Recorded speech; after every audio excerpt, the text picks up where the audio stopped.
Hello everyone, Assalamu alaikum. I like to talk about daily routine.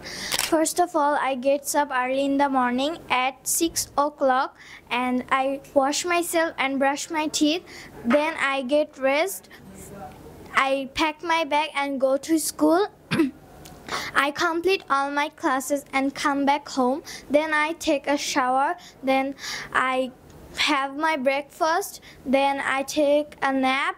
Then I get up at 3 o'clock. I take some snacks and go to English master. Then I complete my class and go to home. Then I watch TV and study. I complete my homeworks and take my dinner and go to bed. Then I sleep. Thanks for listening. Bye bye. আপনার সন্তানকে English শেখাতে আজই যোগাযোগ করুন English master, দক্ষিণ বনশ্রী, শাপলা building সংলগ্ন, lifted 3, block কে।